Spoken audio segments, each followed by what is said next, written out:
5ই August আমি কি ইচ্ছে করে পালিয়ে গিয়েছিলাম, নাকি আমাকে তাড়িয়ে দেওয়া হয়েছিল? আমি মনে করি এই সত্যটা আপনাদের সকলে জানা প্রয়োজন। সত্যটা আসলে জানেন কি,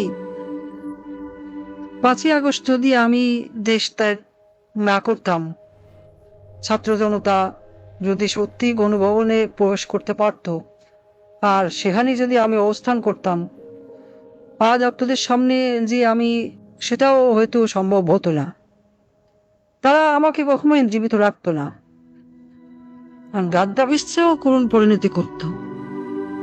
প্রশ্ন হলো, 5ই আগস্ট কেন হতে হলো?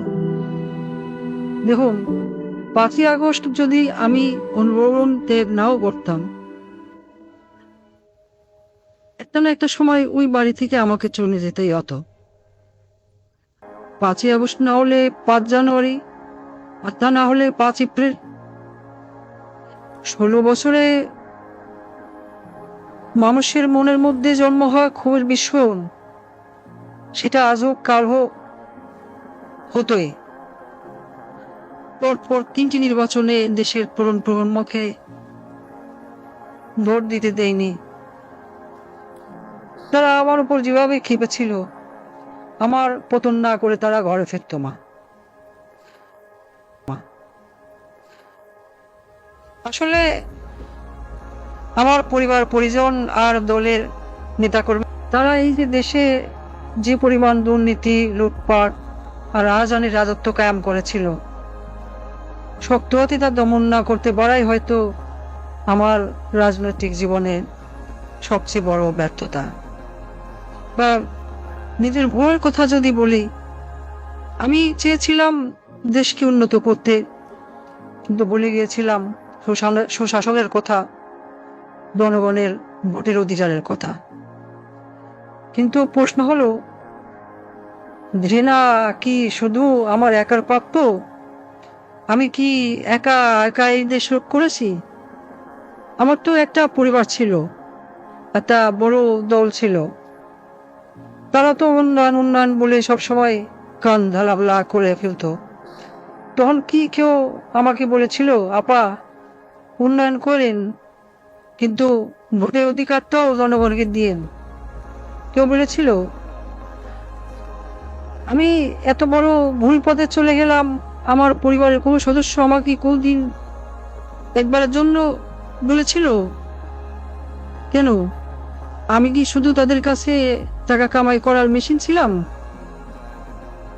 আমাকে ব্যবহার করে শুধু আমার দলে নেতা কর্মীরা পয়সা কামিয়েছে তা কিন্তু না।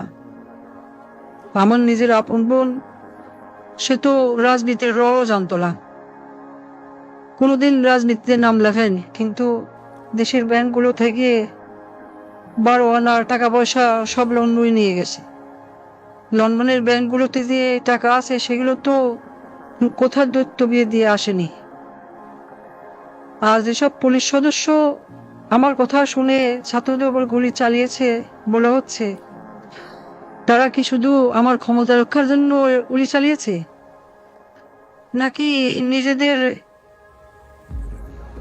সম্পদ রক্ষার জন্য গুণ খুন চালিয়ে সম্পদ যেভাবে কামাচ্ছিল তা যেন চালাতে পারে, সেজন্য গুলি চালিয়েছিল? এত এত রক্তপাত তারা করলো, তাদের দিকে থুতু দিচ্ছেন না কেন? ঘৃণা কি শুধু আমার একার প্রাপ্য? কোথায় আসবে নজির? সে তো আমি ক্ষমতায় থাকতেই দেশ থেকে পালিয়েছিল। 50,000 টাকা বেতনের চাকরি করে সে কিভাবে 20,000 কোটি টাকা কামিয়েছে? হ্যাঁ, আমার ব্যর্থতা, আমার ক্ষমতা ব্যবহার করেই তো এরা এত সম্পদের মালিক হয়েছে। দেওয়ার প্রশ্ন, যত সব ঘৃণা, সব কি আমার একারই প্রাপ্য? সবকিছুর জন্য যেন আমি একাই দায়ী, এই প্রশ্ন আমি রেখে যাচ্ছি। পরমাণু বিদ্যুৎ প্রকল্পে $12 বিলিয়ন থেকে আজ $2 বিলিয়ন আত্মসাতের অভিযোগ উঠেছে। শেখ রেহানা কেন এত টাকা দাবি করলো? সে রাজনীতি করবে না, কোনো অপকর্মের ভাগ নেবে না, কিন্তু প্রকল্পে প্রকল্পে চাঁদাবাজি করলো, দেশের ব্যাংকগুলি লুট করলো। কিছু বললেই বলে বাপ তো তোর একার না, শেখ মুজিব আমারও বাপ।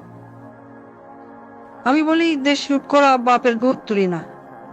এই দেশে হয়তো এমন মানুষই বেশি ছিল যারা আমাকে ভালোবাসে নাই, ঘৃণা করেছে, কিন্তু আমার বাবাকে তো ভালোবাসত। আমার দুঃশাসনে অতিষ্ঠ হয়ে আজ মানুষ আমার বাবা শেখ মুজিবকে নিয়ে কটূক্তি করছে, গালাগালি করছে। কিন্তু একটা আজব বিষয় শুনুন, আমি যে এত বড় ভুল পথে চলে গেলাম, আমার পরিবারের কোনো সদস্য, আমার মেয়ে, আমার ছেলে কোনোদিনও একবারের জন্য বলেনি। তারা আমাকে ব্যবহার করে শুধু টাকা পয়সা কামিয়ে গেল। আমার আপন বোন, সেও কিন্তু সেই পথেই হাঁটলো। সে কি কখনো আমার বাবার সম্মানের কথা ভেবেছিল? বঙ্গবন্ধু তো তারও পিতা ছিল। সে কি করলো? কিছুদিন আগেও আমাকে নেত্রী বলে রাখতো, আজ ডাকে খুনি। আমি জানি এই তকমা আমার প্রাপ্য, কারণ আমি যা করেছি তা কখনোই ক্ষমার যোগ্য অপরাধ না। রাতে যখন ঘুমোতে যাই, আমার দিনগুলো আর রাতগুলো এখন একই রকম।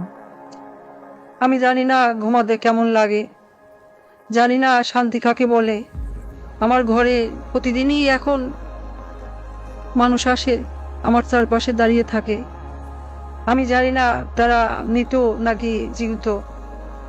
আমি আয়নার দিকে তাকাই, কিন্তু নিজের চেহারা দেখতে পাই না। দেখি রক্তমাখা হাত, পা, মাথা। আমি চিৎকার করে বলি, আমি তো দেশ বাঁচাতে চেয়েছিলাম, কিন্তু সেই কণ্ঠগুলো আমার কথা শোনে না। তারা আমাকে বারবার প্রশ্ন করে, আমাকে কেন মারলেন? আমার মায়ের কাছে ফিরিয়ে দিন। আমি ক্ষমা চাই না। আমার মতো নরপিশাচের কোনো ক্ষমা হয় না। আমি এক পাপী, আমি এক মহাখনি। আজ আমি মতিউর রহমান রেন্টুর সাথে গোলা মিলিয়ে বলতে চাই, আমার ফাঁসি চাই। আমি চাই রাস্তার মোড়ে আমাকে প্রকাশ্যে ফাঁসি কাস্টে ঝুলিয়ে হত্যা করা হোক, এ জাতিকে পাপ মুক্ত করা হোক। জয় বাংলা, জয় বঙ্গবন্ধু।